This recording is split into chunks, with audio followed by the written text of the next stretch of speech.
This is Cerebral Cinema. Movies of the mind. For Chasing Dirt presents Nick Carter, famous for chasing crime.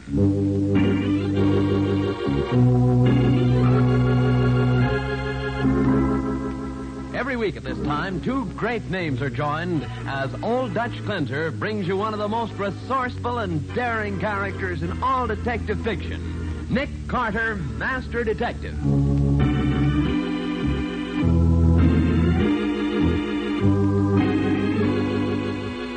But, Nick, with the man you're chasing murdered and the stolen diamonds gone from their hiding place, how can you possibly hope to carry on? That's simple, Patsy. We just follow the clues. Clues? What clues do we have? The gold-headed cane, the angle from which the knife was thrown. And the ink spots on the bills.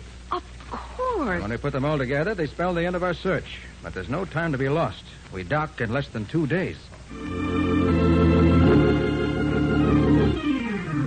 Now, the case of the gold-headed cane.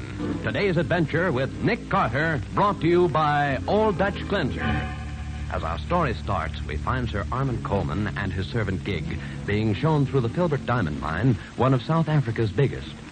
I say, Mr. Hopkins, it's awfully decent of you to take your time to show us through the mine.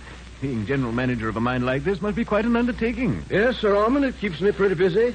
But we're always happy, to show visitors how diamonds are mined. Yeah, but how do you know one of these visitors won't walk off with some of the diamonds?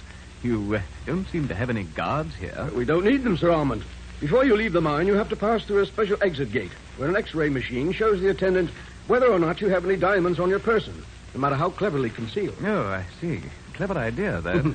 Blimey, look at all the diamonds spread out on the table, Sir Armand. By Jove, they are beauty. Yeah, those are some of the choice samples of diamonds found in this mine. May I look at them, Mr. Hopkins?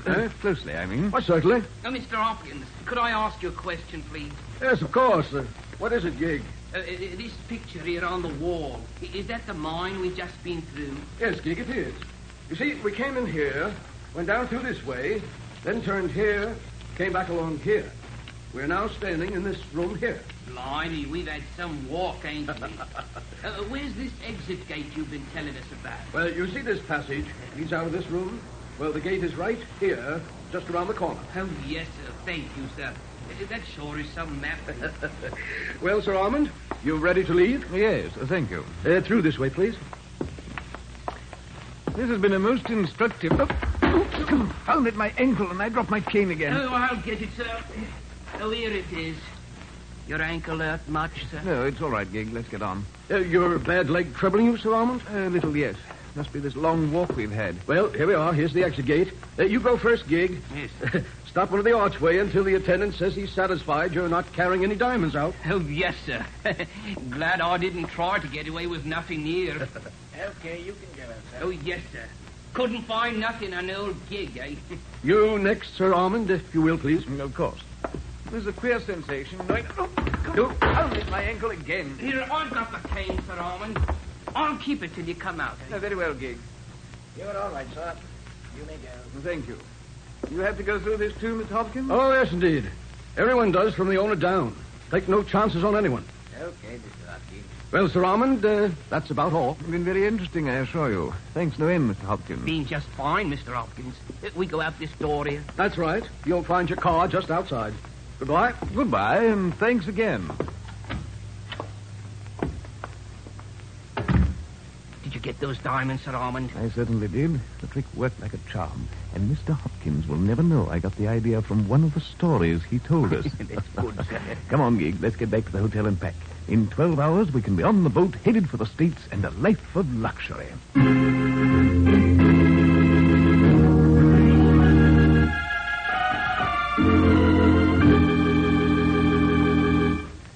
Take this message, Miss Gerald. Yes, sir? 50 carats of first-quality diamonds stolen from Filbert Mine in daring robbery. Suspect believed to be on boat bound for United States. Lost discovered in checkup late this afternoon. Famous American detective Nick Carter called in on case. Have you got that, Miss Gerald? Yes, sir? See that it gets out at once. All news service.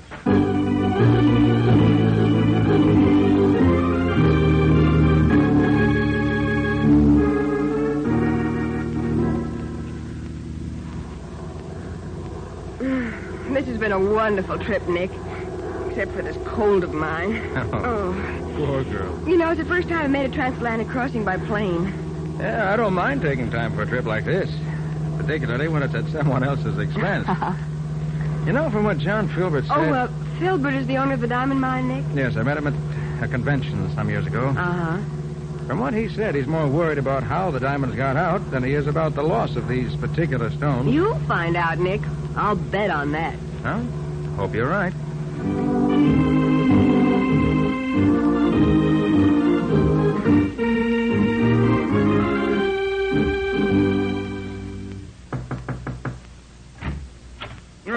Come in, Hopkins. Yes, Mr. Filbert. Nick, this is Charles Hopkins, our general manager. Pleasure, Mr. how do you Potter. do? He was the one who showed this man Coleman through the mine the day the thefts occurred. Oh, yes. Mr. Hopkins, Mr. Filbert here tells me you're sure Coleman is the man who got away with the gems. He must be, Mr. Carter. Our display table is checked every night, you see. So when we missed the stones, we went back over every visitor for that day. Mm-hmm. The only one that presented anything out of the ordinary was Coleman, who dropped his cane as he went through the exit gate. So we figured the cane must have something to do with it. Very probably. Well, if Coleman secreted the stones in his cane, he must still have them with him. I think the best plan will be for Patsy and me to fly directly to the ship he's sailing on and see if we can find them. So if you'll radio the skipper that we're coming and give me a full description of the man and his servant, we'll be on our way.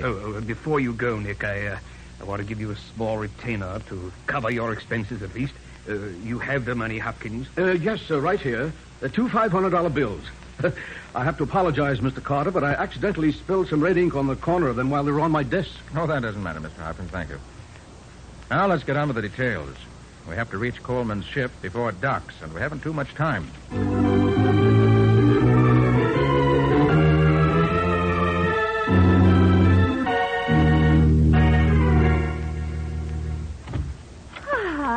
It has been such a beautiful stroll around the deck, Monsieur Coleman. I say, Madame Duquesne, I think a cocktail won't go badly before we go down to dinner. Ah, that is such an excellent idea, Monsieur. Shall I mix the cocktails, sir? No, Gig, you may go. We won't need you until after dinner. Oh, yes, sir. You'll find everything you need right there. Madame Duquesne, we've gotten to know each other quite well these last few days. Yes. Why don't we stop being so formal? You call me Armand, and I'll call you Sarita. That is another of your lovely ideas, Monsieur Armand. Shall I mix the cocktail? I am very good at it. If you like. You'll find the things on that table. You would like a Manhattan, Armand? They are my favorite. Whatever you desire, Sarita. Huh? There's the vermouth. Oh, of course, Dick. Oh, shall I? No, I have it. Oh, Armand, I've spilled it all over my hands. Now I shall have to wash them. The wash basin's in the other room, Sarita. I'll mix the cocktails while you're gone. Hurry now, I shall return at once. Mixing drinks is a man's job anyway. A woman's job is to look pretty and feed a man's vanity. Do I feed your vanity, Armand? You do indeed, my pretty. And I'm happy that you do. I shouldn't... What is that funny noise, Armand? Are you drinking already? Please wait for me. Now, Armand, I'm ready for... Who are you? What are you? Armand, who is that? Armand!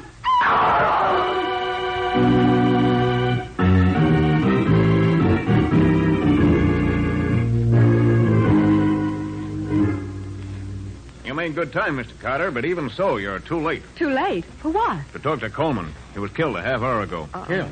How? A knife in his throat. The woman who was with him when it happened reported it to me. She said she was washing her hands in the dressing room when she heard a funny noise. When she came out, Coleman was lying dead on the floor. Did you see anyone else? Yeah, there was a man in the room. But he dashed out when he saw her. She said she wouldn't know him again. She was so scared. This is something I hadn't counted on. Look here, Captain.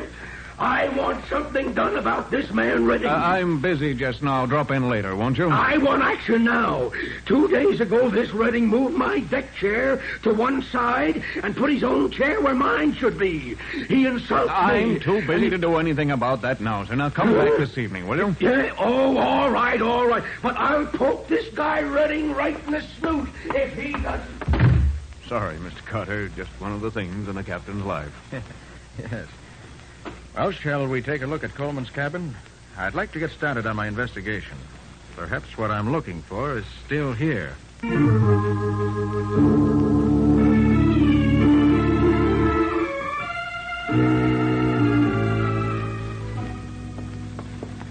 This is Coleman's stateroom, Mr. Carter. Dr. Samuels, this is Nick Carter and Miss Bowen. Mr. Carter, this is the ship's doctor. How do you do, sir? How do you do, Doctor? How do you do, Doctor? Now, that's Gig, Coleman's servant. Is everything the way you found it, Doctor? Yes, Captain. You said Mr. Carter was coming, so I've made my inspection without moving anything. Oh, thank you. Doctor, would you say that this knife was stabbed into the throat or thrown? Well, I did think that it was a peculiar angle for a stabbing, but throwing hadn't occurred to me. You find anything on the knife, Nick? The handle seems to be clean. No prints. Gig, where were you when Coleman was killed? When Sir Armand and the lady came in after they'd been walking on deck, he told me he wouldn't need me till after dinner. So I went out and talked to a man I met yesterday. When I came back, the captain and the doctor were there. I verified that part of it, Mr. Carter. Looks as if Coleman was mixing a drink when he was killed, doesn't it? That's what Madame Duquesne told me when she was the one who was with him at the time. Oh, I see. If he was standing there at the table where the drinks are, the knife must have been thrown through the window, judging by the angle at which it entered his throat. Yes, you're certainly right about that, Mr. Carter. Oh, Patsy, do you see that gold-headed cane Filbert told us Coleman carried? Yes, it's standing over there in the corner. Ah, good. You want it? Yes, please. Have you seen that cane before, Mr. Carter? No, but I've heard about it. Here, Nick. Thanks. Imagine this head comes off. Well, there must be a catch here somewhere. That does it. Why? Well, inside we find the motive for the killing. You mean the diamonds? I mean, the diamonds are gone. You expected to find diamonds in the head of the cane? I did, Captain. When Coleman left South Africa, he had about 50 carats of flawless diamonds hidden there. It's empty now. So I should guess that the killer has taken the stones. Then all we have to do is search the ship, find the diamonds, and arrest whoever has them as the murderer. Yes, you could do it that way, Captain, but maybe I can save you some time. If I can do a little figuring. You know, Mr. Carter, there's one thing that puzzles me about this. Yes? What's that, Doctor? Well, the woman who reported the killing, Madame Duquesne, said she came to the captain's office immediately.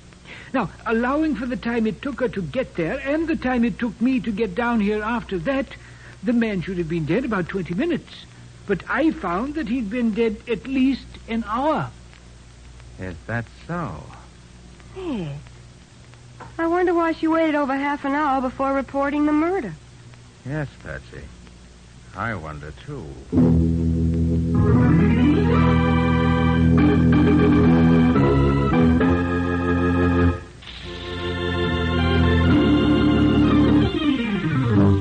Now back to the case of the gold-headed cane. Today's adventure with Nick Carter, brought to you by Old Dutch Cleanser. As we pick up our story, we find Nick, Patsy, and the captain standing on deck outside the window of Coleman's stateroom. You see, Captain, it's just as I said.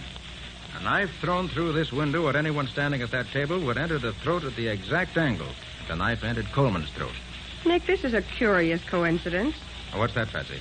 The name on this deck chair right under Coleman's window is Redding. Yes? You remember that the passenger who busted into the captain's office was complaining about his chair having been replaced by one belonging to a man named Redding? Yes? Well, here it is. So Redding wanted to be in this particular spot no matter whom he annoyed, huh? Mm-hmm. Patsy, take down the names of the passengers in the adjacent chairs and see if any of them saw anything of this. Surest thing you know, Nick. What are you going to do? Going to see what Mr. Redding has to say about this.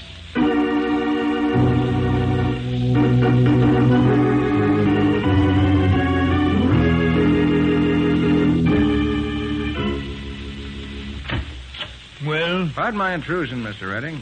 Just curious to know why you changed your deck chair from wherever it was to the position it now occupies. They put my chair in the wrong place to begin with. What's it in your life? I'm acting on behalf of the captain. His chart doesn't show your chair in its present position. I can't help that. That's the spot I was promised. Mr. Redding, do you happen to know a man named Sir Armand Coleman? Coleman? Coleman? Yes. Never heard of him. Oh, I see you have a burn on the palm of your right hand, Mr. Redding. Been working recently? What I have on the palm of my hand is no concern of yours. Quite correct. I was just curious to know if you got it by practicing knife throwing. Knife? Get out of here. Get out. I've had enough of this.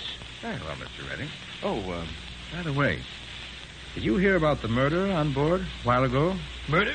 Mm-hmm. I'd like to know what you're getting at with all these questions. You suspect me of the murder, perhaps? I was going to say, when you interrupted me, that I'm about to make a very interesting call. I'm going to call on a woman who saw the killer and says she can identify him. So long, Mr. Redding. See you later.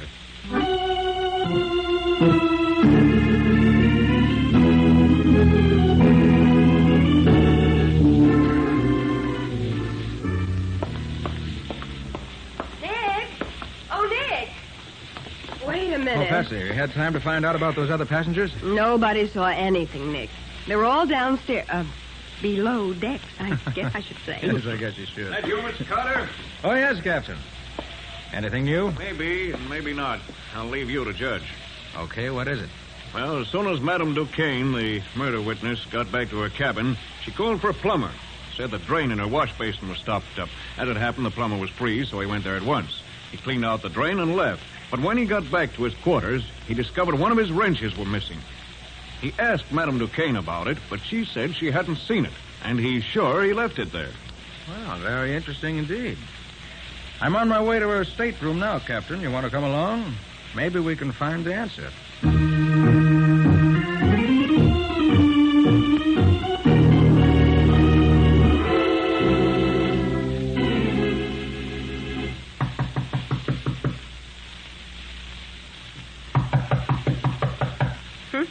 Guess Madame Duquesne isn't at home. Well, I think we better get in and have a look at her room anyway. I have a key, Mr. Carter. I'll let you in. Thanks. All right, Patsy. See if you can find the wrench. I'm sure it's hidden somewhere here. Right. What makes you so sure Madame Duquesne has it, Mr. Carter? I believe she stole Coleman's diamonds. Then tried to find a safe place to hide them. She got the idea of putting him in the wash basin drain, so she sent for the plumber.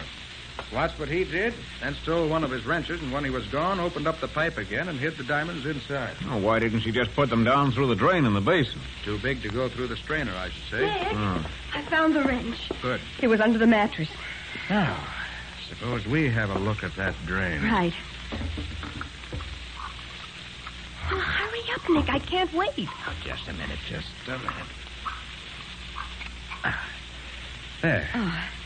And look at these, Captain. What? Well, magnificent stones, aren't they? Why, there's a fortune there.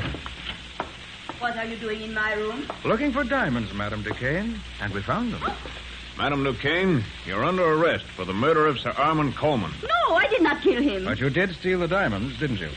Yes, I admit I took the diamonds. When I came out of Coleman's dressing room, I saw a man standing there with Coleman's cane in his hand. When I spoke to him, he dropped the cane and disappeared. And you got curious, examined the cane, and found the diamonds. Yes. I could not resist them. I hid them here in my room. Then I reported the murder as if it had just happened. In heaven's name, why did you do that? I had to. Gib knew I was with Coleman. He knew we were to be together for dinner. If I had not reported it, I should have been blamed for the murder myself. Can you prove you didn't kill him? No, she didn't do it, Captain. But she knows who did.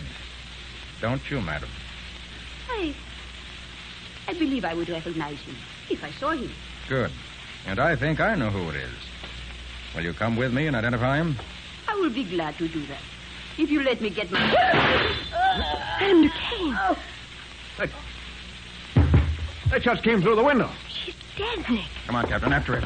There he goes. Up forward. Stop! Stop! Stop or I'll shoot! If you want me, come and get me. He's going over the rail. Don't jump, man! There he goes! You two can play at that game, Captain. Stand by to pick us up. Don't, Carter. You'll kill yourself. You fool. Man overboard! Man overboard! Man overboard! Well, it takes a brave man to dive into the ocean as Nick did, but Nick is never the man to let a criminal get away from him. In just a moment, we'll hear the conclusion of today's story.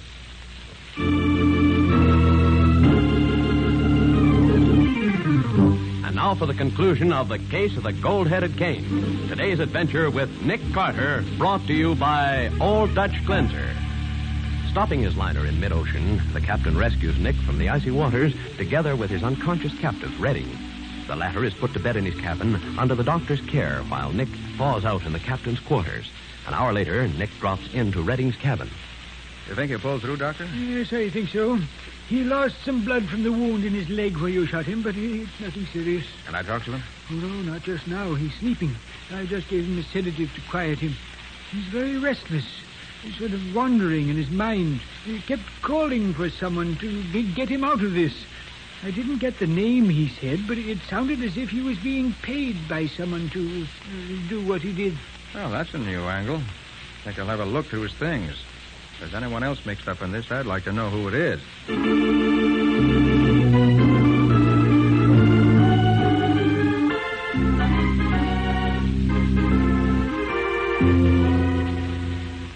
Mr. Carter, Miss Bowen, to see you, Mr. Filbert. Well, Nick, glad to see you back. Glad to be back, John. Did you accomplish anything, Nick? Well, yes and no. I found the man who stole the diamonds, but he was dead when we found him. Oh, that's a tough break. But I got the diamonds back for you. Here. Excellent, excellent. You never seem to fail to get what you go after. In this particular case, John, I got more than I went after. Yes? Is Mr. Hopkins around? Well, yes. I'll ask him to come in. Yes, Mr. Filbert? Ask Mr. Hopkins to step in here. Yes, sir. I want him to hear the rest of this story. Think it'll interest him even more than it will you. Well, You want to see me, Mr. Filbert? Oh, hello, Mr. Carter. Have a successful trip? I did. Found the thief and recovered the diamond. And had a very pleasant plane ride in the bargain. Good. Mr. Hopkins, I'm puzzled about one thing. Yes, Mr. Carter. You said the diamonds on that display table near the exit gate were checked every night, didn't you? That's right. As I understand, these diamonds were stolen about noon. Correct, sir. And why wasn't the loss reported until late on the following day? Well, I thought that... It was to give the thief a chance to get safely aboard the boat that sailed for the States that evening, so he'd be out of the country before the loss was reported, wasn't it? See here, Carter. Are you accusing me of something? John? Yes, Nick. When I was here before, Hopkins gave me 2 new $500 bills as a retainer, remember? Yes, I recall that. And he apologized because he'd spilled red ink in the corner of them. Yes, I recall that, too. What would you gather when I show you these 5 new $1,000 bills that also have red ink spilled on them in precisely the same places? See here, Carter. Be quiet, Hopkins. Go on, Nick. Where did those 5 bills come from? I found them in the stateroom of the man named Redding, the man who killed the diamond thief, Coleman, and tried to steal the stones from him. I don't follow you, Nick. Well, here's what I think happened. Sit down, Hopkins, and be quiet. Why, John? I believe Hopkins allowed Coleman, who was really an international jewel thief, to steal the diamonds from the display table. Probably even suggested the idea to him in some way. They let him pass them through the X-ray machine by getting away with that phony cane trick. see here, Carter. Then he hired Redding, another international crook, to kill Coleman and get the stones away from him. He paid him these bills, which I found in Redding's cabin. You can't prove a word of that, Carter. That is pretty complicated, Nick. What would Hopkins get out of it? He and Redding would undoubtedly split the proceeds. The $5,000 was advance expense money. Hopkins could have identified Coleman as the thief. But as Redding would have the jewels, they'd not be recovered. So Hopkins is in the clear. Redding is in the clear if he's not called for the killing. And Hopkins and Redding split the proceeds when they sell the gems. All that deduction based on a blot of red ink. It proves nothing. Your fingerprints on the bills will furnish all the additional proof necessary. Fingerprints? Yes. New bills take fingerprints excellently, Mr. Hopkins. All right, Carter. I admit it was all worked out, just as you figured it. Hopkins? You? But, Nick, you haven't accounted for that woman who actually took the diamonds away from Coleman. Where does she come in? She doesn't, Patsy. She just happened to run across the stones and, being an opportunist, took them. Oh. Well, Nick, I don't know how to thank you for what you've done. You've not only caught a thief and returned my jewels to me, you've also exposed another thief who might have gotten away with far more than this if he hadn't been found out. You know, Hopkins, this is just another illustration of the old adage. There's no such thing as a perfect crime. Crime doesn't pay. Ever.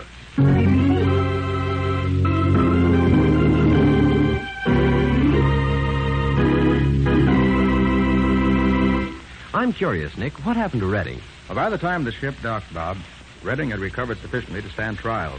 And later, he was executed for what he did. Well, he certainly deserved it. It was a cold-blooded murder. Nick, it's about time to look into the adventure that Old Dutch Cleanser's going to bring us next week. All right, Bob, here it is. It's the story of one of the most unusual rackets and crime I've ever encountered. Unusual is right. It terrorized a whole city. And Patsy speaks from first-hand experience. Uh-huh. But to go on, Bob. This case included a murder on a dark street, a deserted warehouse. The telltale marks of tires in an alley, a masked man whom they called the boss. And that's enough for now. What do you call this story, Nick? I call it a case of the persistent beggars. Nick Carter, Master Detective, is presented each week at this time and over these same stations by the Cudahy Packing Company, makers of Old Dutch Cleanser.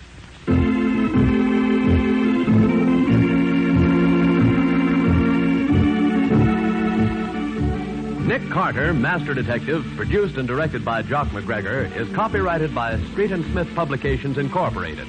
Lon Clark is starred as Nick, with Charlotte Manson featured as Patsy. Today's script was written by Jock McGregor, plot outlined by Peggy L. Mayer. Original music is played by George Wright. This program is fictional, and any resemblance to actual persons living or dead is purely coincidental. This is Bob Martin saying, when minutes count, use Old Dutch Cleanser.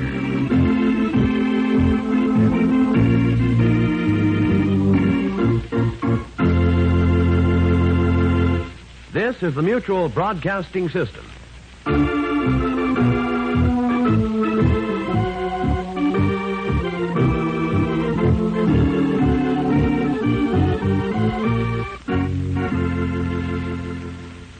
Cerebral Cinema hopes you have enjoyed this movie of the mind.